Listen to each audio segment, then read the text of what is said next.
podcast where we celebrate the spirit of warriors, power of discipline, and the next generation of champions. I am your host, Amir, and thanks for joining me. Tonight, I'm very lucky and honored to have three of my very top students and fighters of Amir Academy who's been training at the Academy for quite some time. I have Jacob sitting here. Say hello, Jacob. How's it going, guys? All right, and we have Pietro. It's an honor. I'm not gonna pronounce his last name because I would embarrass myself. And I have Robert. Robert here. You guys need to be loud, okay? So don't be so quiet. You need to be loud and participate so everybody can hear you well. Yeah. All right, guys. So this exciting episode, is going to be about these three warriors getting ready for the Battle of Tampa Bay. They're getting ready to step into the ring of the Battle of Tampa Bay, which is a huge deal. Because Battle of Tampa Bay, as I mentioned in the last episode, is not a regular, ordinary, small, local competition. It's one of the biggest amateur competition we have in the United States. We've been doing it for 28 years. Is sanctioned by ISKA and the State of Florida Boxing Commission. This event is going to be on November 8th, this coming November, which is 2 weeks away from now. And it's going to be at St. Petersburg, Hilton Bayfront, in the beautiful city of St. Petersburg. And so we want to sit down and talk to you guys. I mean, you guys have been training so hard. Oh, yeah. And I know firsthand because I do it to you. I am the one who's training you. So I know what I put you guys through. I want to know what it takes. It's more than a passion. It's more than just, you guys have to explain to me what it takes for you guys to get ready for this kind of event. It takes passion, focus, determination, and which represents what martial arts is all about. And a whole lot of sweat too. Exactly, Oh, for sure. exactly. So let's talk about your journey. Let's talk about the what it takes to prepare, and what is really truly means to be a fighter. I will start with you, Jacob. Go ahead. Yeah, to be a fighter, I feel that to a certain extent it has to be a bit innate. You gotta have that fight in you. Right now what we're doing is a lot of physical fighting, but I feel that in your nature you just have to be a fighter, whether it be in the outside world with work or with school or just in any of the endeavors that you take part in. So a lot of parts in my life I found myself being the fighter, and so I continue to kind of go with that spirit no matter what I go towards. And in this instance, I'm going and I'm physically fighting, and that's something I'm very excited about. It's fantastic. Well, and this is your second fight. Oh, yeah. You already had your last fight, your first fight, in the last Battle of Tampa Bay, Correct. which you won. And I was so proud to watch you over there, and I lost my voice over all of you guys. I was so proud to watch you. There's a great story with you I want people to know. Oh, yeah. I trained your father almost 40 years ago, 37 years ago. Now I'm sitting here with his son, Yep. second generation.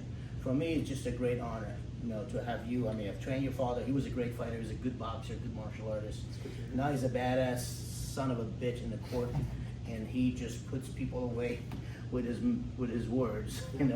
He's a great lawyer. I know that, and he's a very dear friend of mine. So how does it feel to be training in the same place under the same coach who trained your father? I'm very proud of that, and given what my father had said about you and all the amazing things about your style of training, I felt more confident coming in here and taking part. And to carry that on generationally, I feel it's a big thing as well.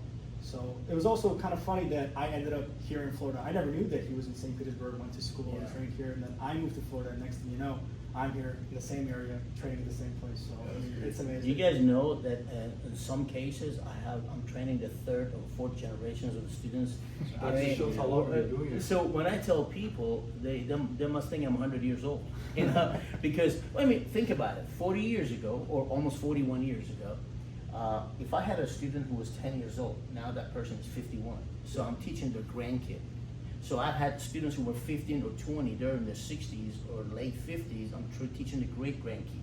So you understand why it works that way. Is that right? Because I've seen so many different people, and I'm so honored and proud because I've been in this community for 40 years, and this community has been fantastic to me. I mean, it's been great to me, and I just love it. It's not just an honor to be having you as a coach, but also to have these guys as teammates. I mean, absolutely. They push me so freaking hard. This guy, especially. Yeah. Well, every time every 10 years, I come across a new group of people that come to my class, and they become pillars of the academy, and they become a very core group of academy.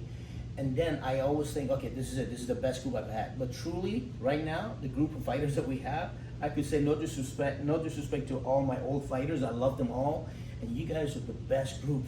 Seriously, I mean, the hardest group. I mean, the camaraderie, the friendship, the family type environment that we have it's amazing. And when you talk about that, sometimes people think that they're being too mushy, and it's not being mushy. I dare you guys come to our academy and train with us to see if you could stand the sweat. No, but when it comes, I always tell people, we're not a traditional school when it comes to forms and katas. I don't teach forms, I don't teach katas. But when it comes to behavior and respect and discipline, we are very traditional. And that is very important to us. Anyway, I talk enough. I want to go to you, my friend. Tell me, you've been with us for how long right now? So I think it's been almost more than a year now, which is insane to think about because it feels like yesterday. That's amazing. But it's like he said, like it really takes a lot of guts to come here. We've seen a lot of people come and go. Maybe people don't make it past the first week trial to begin with. So like it really does take the guts. This guy drives like an hour to come here, which is insane within itself. It's a huge compliment to me, and I'll be doing that. I'll be doing that soon too, in 2026. Fantastic.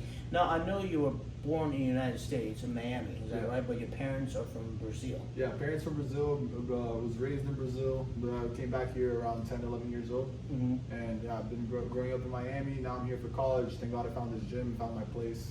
How old are you now, 19 or 20? Just turned 20 a couple of days ago. What? Are you serious? Yeah. A couple of days ago? Yeah, and I forgot about your birthday. Happy birthday, buddy. I apologize. I had no idea. Well, I met you when you were only 18. Yeah, correct. That's amazing.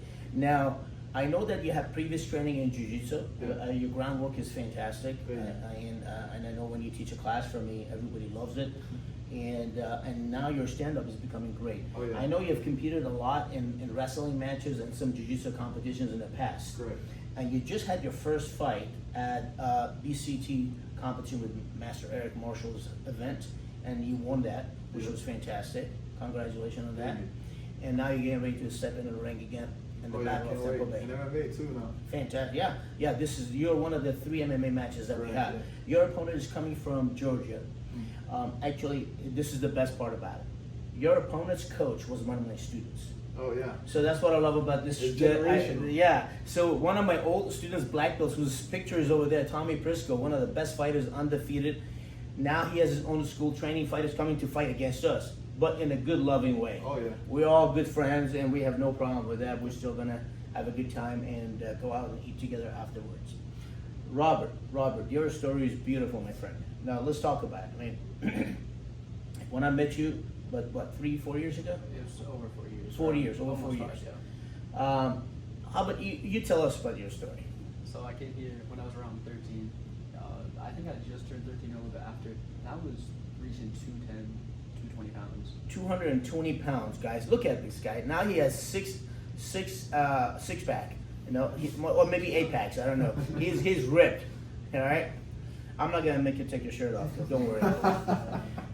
I'm telling you, this young man came to my school. I remember I met your grandma first, and she was really worried about you. And I hope you don't mind me talking about this, because you become a inspiration for a lot of younger kids your age. Because when you came here, you were so shy, you couldn't even make eye contact with me. I mean, I had to joke with you, and I had to try to make you look at me in my eyes when I talk with you.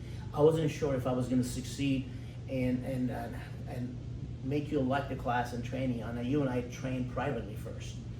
And I know your grandma used to drive a long distance to make sure you come here and train.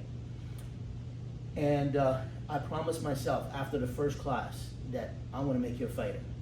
I promised myself that I'm going to succeed. I want to make sure that you're going to love this and you're going to stay with it. And look at this, 4 years later, you have lost all the weight. How much do you weigh now, 155? 155, 160. And you're fighting at 155, 160. You already won your first fight in the last Battle of Tampa Bay. You're getting ready to step into the ring again on November 8th. So your story is beautiful, because you need to talk about this, because there's so many kids out there your age. They're suffering from depression, anxiety, bullying, you name it, ADD, ADHD. There's so much garbage out there right now, and we're going to get into that subject another time. But I want you to tell everyone what martial arts has done for you, because this story would help every other young teenager your age. You're only 17, is that right? I'm only 17. All right, go ahead, buddy. Martial arts has done a lot for me, actually. Kind of on what Amir was talking about, on a piggyback off of that. Depression. I used to be really depressed, and like he said, I was really shy, a lot of anxiety, and just coming here every day, something to just look forward to, something to like have friends with. We're not just saying that we're really kind to each other. We genuinely are. We are a family here, and I really do appreciate about this place. I still remember that first class. That I'm just like I'm getting goosebumps feeling about it. It's just an amazing experience. No, I remember that. I remember that very well, and I was very, very proud. I remember I went home to my wife and I told her about training with you, and I've trained a lot of kids through my years of training since 1985, and I can tell you, our success rate is over 95, 97%. Maybe I've had a few kids that I could not help, but again, I mean, I can only do so much. You had it in you. You wanted to be helped. You wanted to train hard. You wanted to lose the weight and get in shape and get out of the depression. And I'm glad that you were able to do that. You're not on any medication. No. All right. You just work hard and train hard and sweat hard every day, and that's what you do. Now, not only you're not shy, you also want to dance all the time. So this is very good. That's a sign of being a happy person. Yeah, I try a lot to. That's fantastic. So now, if you were to send a message to, how old are you, 22? Yeah, I turned 22 over the summer. All right, man, if you add all your ages, you're still younger than me. That's terrible. God, I feel old. Go. If you're going to give a couple of good messages, what would it be? What would you tell younger generation? Well, I feel that a lot of the younger generation, kind of what they're struggling with is just that mental attitude when it comes to dealing with the things in their lives. And I think just hearing Robert's, story, I think that's going to be a big part, for a lot of people to just take that extra step. But, just really pushing through it, because things do get better no matter what you're doing. And I mean, one of the things that I've learned here is that, you can really push beyond your limits. Somebody themselves can think that, like, I can't do this, I can't do this. Then you have Amir's voice in the background, like, you're good, you're not her, you can, and then you can keep doing it, an extra rep, an extra push up, an extra round, just knowing that, you're not limited just by what you can see. There's things that you can push beyond, and just so kind of the message that I want is that, you can really push a lot further than what you think you're capable of. You're capable of a lot more. And the thing is, like, there's a lot of people nowadays that, like, it's more about getting comfortable from where you're at and not getting past your potential, you know what I mean? So it's a lot of people just, like, try to focus their energy on being okay with the bad situation they're in and not how to get better. And then here it's like, you really teach you how to put that mentality within yourself of, like, pushing past, like, even my limit, you've exceeded my limit. There's no limit. Let me tell you something. The moment you think there's a limit, that's where you have a problem. Yep. What I do teach and what I do believe in this, in my philosophy, and I come from a school of thought that we don't believe in average. Average means suicide. Yeah. Average means then You're invisible. I don't believe in average. Don't ever be average. Don't ever be average in anything. I learned that from a very good friend of mine, one of my clients, a very successful businessman. I'm not going to mention his name because I don't want to. I don't have his permission. But he taught me that lesson. Don't ever be average. Now I did believe in that. I just didn't know how to word it, and he put it in a perfect sentence. Don't ever be average. The moment you believe that, you will succeed in anything you do, whether it's business or martial arts or fighting. You always have to go over that, because everybody's average. Yep. Everybody's normal. I don't want to be normal, and none of us are normal. We are abnormal. Is that right? Because normal people don't kick the wall with their shin bone. Is that right? Or train the way we train. But that's okay. Not everybody has to be like us, and I like us to be special, and you guys are special. Every person in this world has a motivation, is driven by something. What is your motivation in life, and what is your motivation when it comes to fighting and a combat sport? So yeah, I'll tell you right now, like, my mentality was very much about trying to be average, like, coming up, especially like before I even started doing any sports in general, exercise in general, to be honest. So I was really just trying to, like, just fit in, I'd say. And then it really took me, like, one good friend to tell me, like, hey, let's come to the gym together, let's go to the gym. And that really, like when I say gym, I mean, like, weights and stuff. that's when I really started thinking to myself, like, damn, like now I could see that I'm progressing towards something, I'm working towards something. That's when I got that satisfaction of like long-term satisfaction, you know, like something paying off over time. And that's when it progressed into martial arts. And when I started training, and then I see all these like-minded people, because, you know, like with the weight room and everything, you're kind of by yourself. I know there's like a community and all, but really when you're training with people that are in the same goal with you and you're both working towards the same path, like it's a whole different experience. You know, I see everyone, and I see everybody training their hardest and sweating their hardest, and I'm like, how can I not do my best, you know, because how am I going to look at everyone else, both of these guys just training, sweating, and when we're doing crunches, and I look around, everybody's still going, how am I going to stop, you know? Exactly. And how about you? Same question for you. What drives you? What motivates you? What gets you going? Get your blood boiling when it comes to, you know, training is hard. I mean, this is not an easy thing. So there are days that we wake up, oh, I don't want to do this, but then you have to find a way to motivate yourself. Is that correct? Yeah, you definitely, it's not something that you want to do every day, but it's something that you have to have a drive to do, that you have to make a conscious choice to come here every day and put your best, put your effort. Even if you can't give 100%, give as much as you can give. That's the most important part, is that you're showing you're trying every day. And you?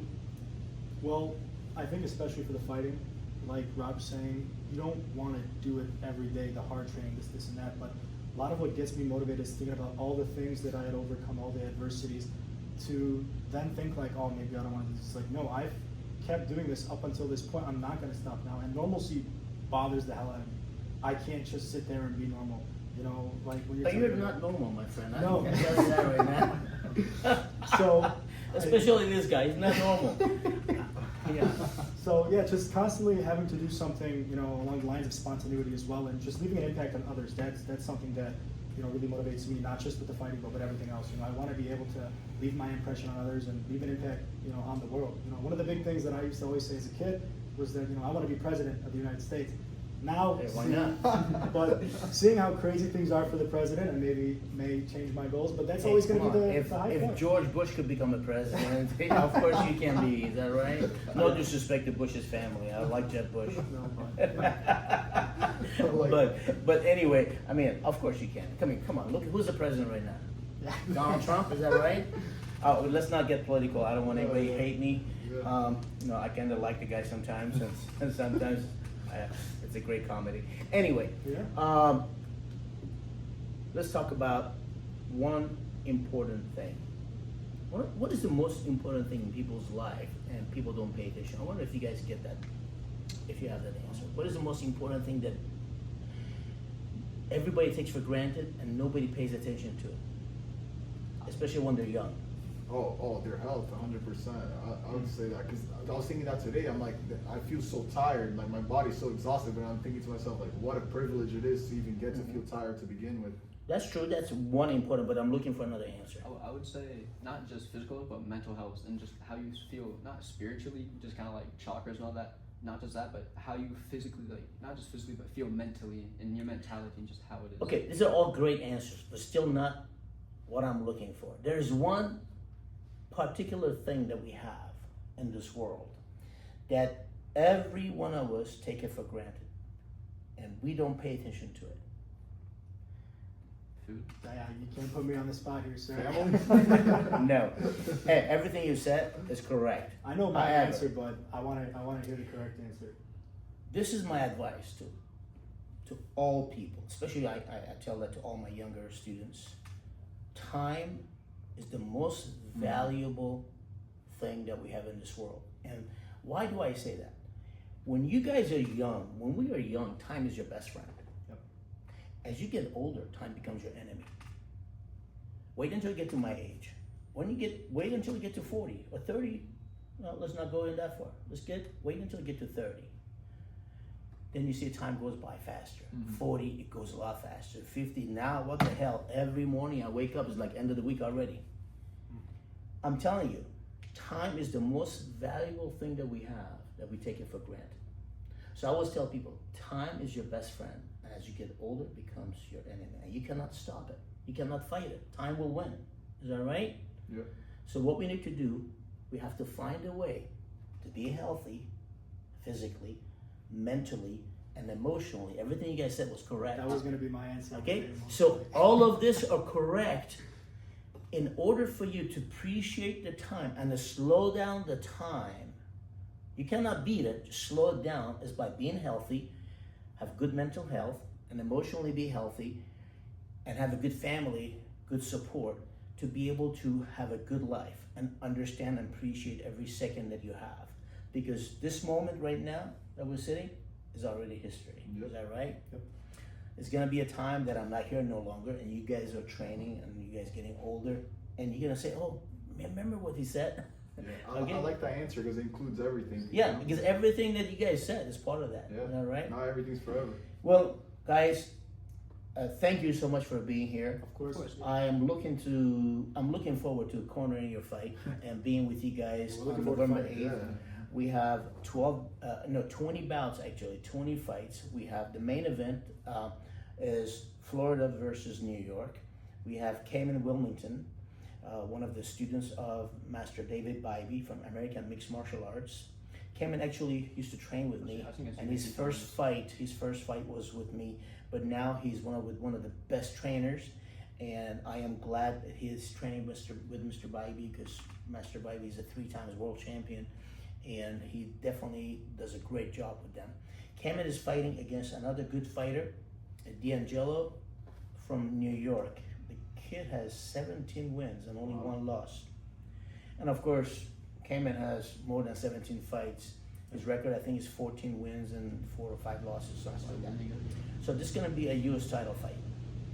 And of course, everybody else, we have 11 fighters from our academy, which is a lot of people from one person, from one It's an camp. honor to even have this event going on. You know, you're putting everything together because you really see this. I know it's amateur fights and all, and people Yeah. think it's not that serious, but when you Yeah, get in there, like it really is treated like a professional Oh fight. yeah, we have a very professional setting for an amateur fight. And then and I said that last night in my other podcast with the fighters, with Cole and everybody else. We are the only promotion company that does that, because we do believe the amateurs fight. They don't fight for money; they fight for honor. Yeah. So we got to make sure we take care of them. We got to make sure we give them a professional setting so they could feel good about it. And the winners, of course, there's a tradition of the Battle of Tampa Bay. We give a samurai sword, a katana, And to that's every one winner. of the coolest parts. Yeah. Too, you know. Great vision. And so yeah. that's what you guys get. I wish all of you guys the best. I don't wish you luck. I don't believe in luck, because when I call somebody lucky, I'm insulting them. To me, it's pure passion, hard work, and nobody's lucky. You just have to work hard to get it. So I'm not going to tell you I wish you luck. I say I wish you the best. Stay healthy, stay strong, and go and win that fight. Your opponents are good people too. They're training hard. They're coming to fight just as hard as you. We just have to see who's hungrier and who's trained harder and who's more prepared for this. All right? Thank you, sir. All right, guys. Thank you, my friend, for being here. Appreciate you guys. Thank you, buddy. Thank you, Robert. And for you guys, thanks for tuning in. And please go on YouTube and subscribe to our channel, Amir Academy Martial Arts. And you could also listen to us and watch us on Spotify as well. We love you. Take it easy. Good night. God bless.